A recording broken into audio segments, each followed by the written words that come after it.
Bonjour, je suis Isabelle Camus, journaliste et blogueuse réolaise, et je suis en présence de Jean-Christophe Candeau, directeur du Festival de musiques anciennes, Les Riches Heures de la Réole. Bonjour Jean-Christophe. Bonjour Isabelle. Bon, est-ce que vous pouvez nous parler de vous et de ce festival? Alors écoutez, alors il est plus intéressant de parler du festival, mais voilà, bon, je suis réolé depuis 2007 et je suis chanteur de métier, c'est ma profession, et je dirige un ensemble vocal professionnel qui est en résidence ici même à La Réole, qui se nomme Vox Cantoris, qui veut dire la voix du chantre.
Très bien. C'est un festival, vous êtes un passionné de musique ancienne, Oui. de musique tout court, mais tout particulièrement de musique ancienne. Alors oui, ce qui m'intéresse depuis très longtemps, c'est le questionnement de la musique elle-même. Et pour cela, j'ai beaucoup aimé dans mes études l'histoire de la musique. Et j'ai voulu creuser ce sujet-là en allant aux sources. En anglais, musique ancienne se dit early music. Donc c'est les débuts de la musique. Voilà. Comment une musique jaillit au XIIe siècle, pourquoi elle jaillit, quelle est sa fonction, voilà, comment les hommes perçoivent la musique. Et on se rend bien compte que d'âge en âge, de siècle en siècle, aujourd'hui, on n'a pas le même rapport à la musique qu'il y avait il y a 200 ans, 300 ans, quand il y avait beaucoup moins de médias, il n'y avait pas de Spotify, il n'y avait pas de Deezer, les concerts, il y avait des concerts privés, voilà, la musique habitait le temps des hommes et des femmes différemment qu'aujourd'hui. Alors vous êtes très attaché justement à la transmission de ces musiques-là, de ces musiques anciennes. Pour vous, il y a quand même un gros travail de pédagogie à faire à une époque de musique un peu tous azimuts, de tous les styles. Comment sensibiliser à ces musiques? Alors d'abord, la musique, c'est du son, et le son est fait pour les oreilles. Donc, moi, personnellement, je n'ai pas de frontières. Je peux aimer telle musique, la pop musique, le rock, enfin, la musique baroque, la musique du Moyen Âge. Voilà, enfin, tout ce qui est musique, tout ce qui est son m'intéresse.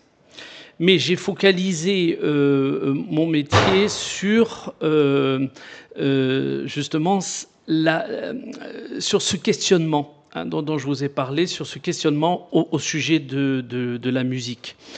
D'autre part, la création du festival a eu lieu avec la rencontre d'une ville extraordinaire, qui est La Réole. Quand je suis arrivé, comme tous les arrivants ici, j'ai été bien sûr subjugué par le patrimoine bâti, le patrimoine multiséculaire de La Réole, son histoire si riche que l'on connaît en tant que Réolais à peine. Et donc, le festival qui s'intitule Les Riches Heures de La Réole. Alors, les Riches Heures font référence, vous savez, à ces livres du Moyen-Âge, de la Renaissance, ces livres richement enluminés. On connaît les Riches Heures du duc de Berry. Donc, c'est des livres de prière. Vous avez des textes sacrés et qui sont enluminés. Il y a tout autour. Alors, à quoi sert cette enluminure? Elle est là pour dire au lecteur, ce texte, c'est le texte des textes, c'est la parole des paroles. C'est un texte éminemment important. C'est pour ça que l'enluminure est là pour mettre en lumière le texte. Visuellement. Visuellement. Eh bien, les Riches Heures de La Réole, c'est une enluminure sonore de La Réole, de cette ville médiévale, oui, puisque alors La Réole, qui vient du latin regula, qui fait référence à la règle de Saint Benoît, et c'est ici même qu'est mort en martyr le fameux Saint Abon. On a un passif avec Richard Cœur de Lion, l'ancien hôtel de ville, qui est un cadeau de Richard à la ville, au Réolais.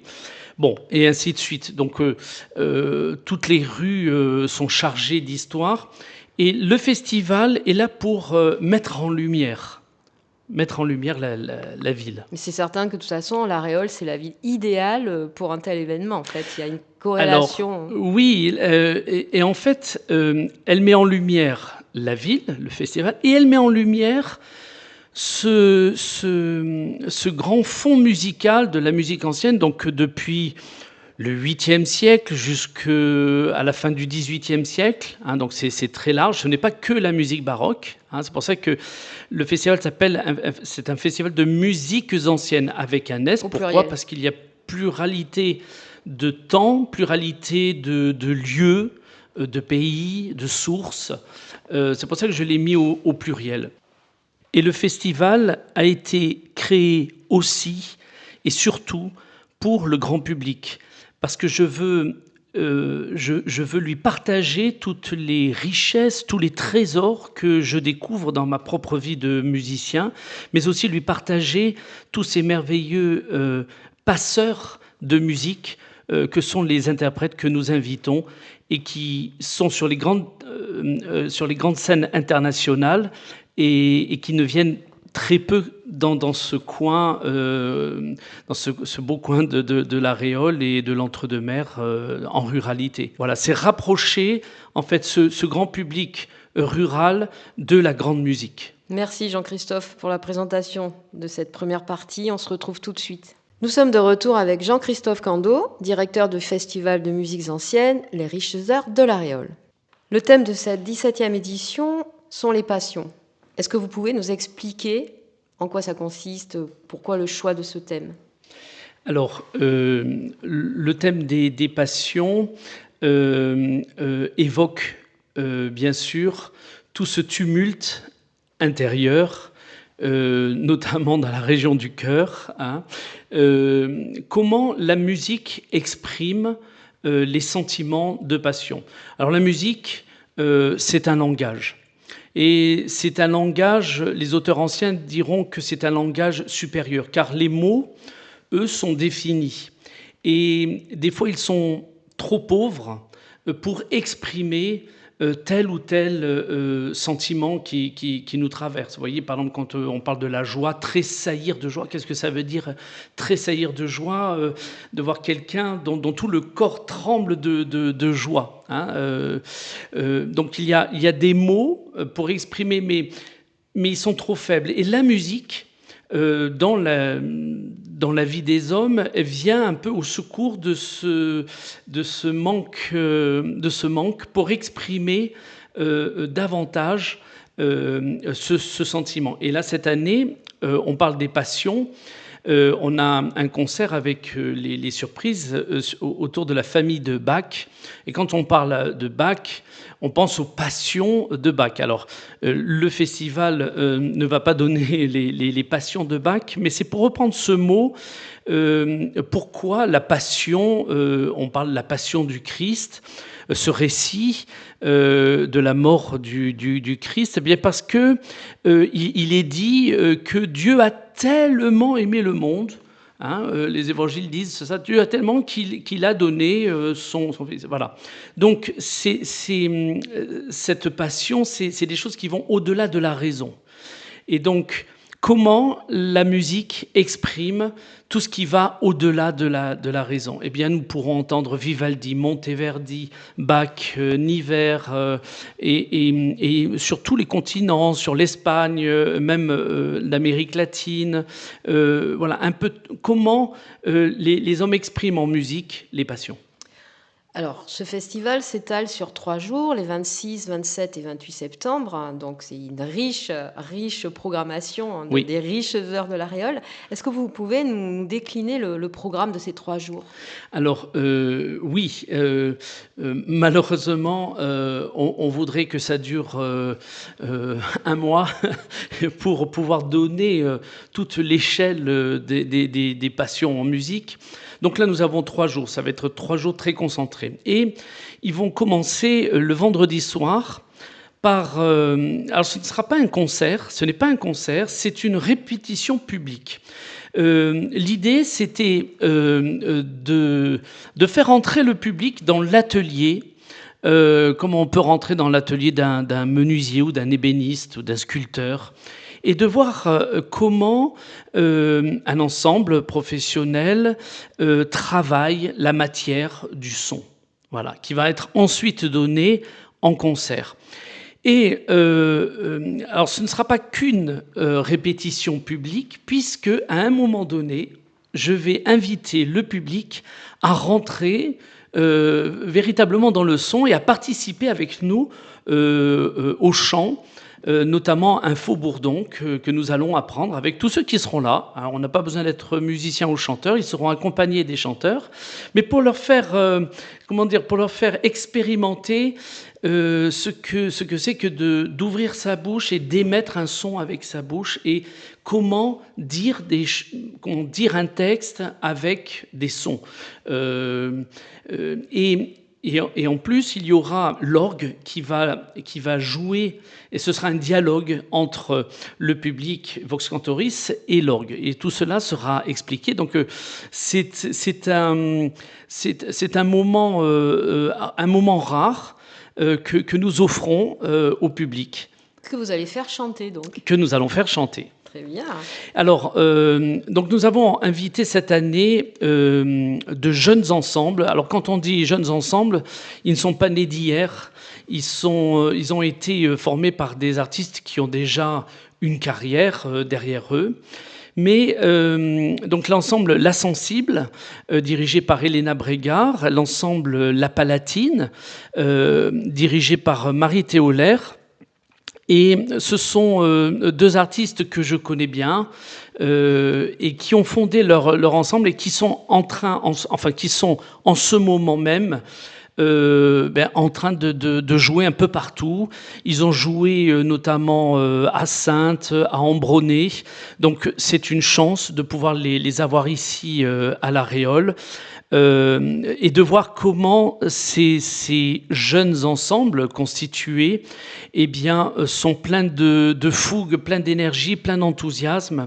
Et c'est cela que je voulais mettre en valeur. Donc la sensible qui donnera un concert à l'église de Mestérieux. Alors tous ceux qui ne connaissent pas l'église de Mestérieux, c'est l'une des plus belles églises que l'on ait dans l'Entre-deux-Mers, avec un plafond entièrement peint.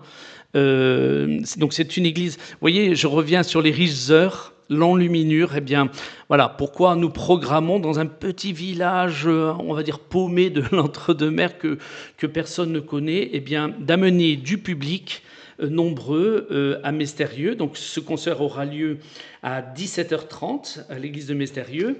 Et l'ensemble La Palatine, on pourra les entendre à l'église de Gironde-sur-Dros, là aussi encore une magnifique église avec des origines carolingiennes, dont le chœur a été entièrement refait, que l'on pourra entendre le dimanche 28 septembre à 15h. Et entre cela, on entendra un jeune ensemble, puisque chaque année, nous organisons un concert tremplin. Donc, il y a des candidatures qui nous sont envoyées. On leur donne un sujet. Et là, le sujet était un ensemble instrumental, sans voix. Et donc, The Poetical Consort, donc c'est 3 viols de gamme qui jouent en polyphonie, qui sera donné à l'ancienne prison de La Réole à 14h30. C'est un concert, l'entrée est gratuite. Et nous terminerons par, donc j'ai parlé des surprises qui vont jouer Bach samedi soir à 20h30 dans l'église Saint-Pierre, à ne pas rater bien sûr. Et le dimanche, ça va être une grande journée autour d'un compositeur, Guillaume Gabriel Niver, compositeur de Louis XIV. Il y aura une conférence le matin même à 10h pour introduire le concert. Ça, c'est très important de pouvoir expliquer la musique au public. Et l'après-midi, le concert à 17h30 à l'église Saint-Pierre de La Réole avec l'orgue. Donc ce sera le concert dont nous aurons répété quelques lignes le vendredi soir. Très bien. Écoutez, si on veut s'en mettre plein les yeux, parce que d'après ce que vous décrivez, ça sera dans des lieux vraiment magnifiques, oui. Et les oreilles, il faut prendre ses places sur le site. Oui, venez. Donc vous pouvez déjà prendre vos billets, réserver vos places. Donc il faut aller sur le site Les Riseurs de La Réole, le festival Les Riseurs de La Réole, et qui vous conduira sur le site Billets Web où vous pouvez acheter vos billets. C'est important que vous preniez vos places à l'avance, vous gagnerez du temps et surtout, vous nous aiderez à arriver au festival qui va avoir lieu dans un peu plus d'une semaine maintenant, un peu moins stressé. Voilà, cher public, nous vous attendons nombreux et surtout, venez. Ne regrettez pas de ne pas être venus. Et soyez curieux. Et soyez curieux.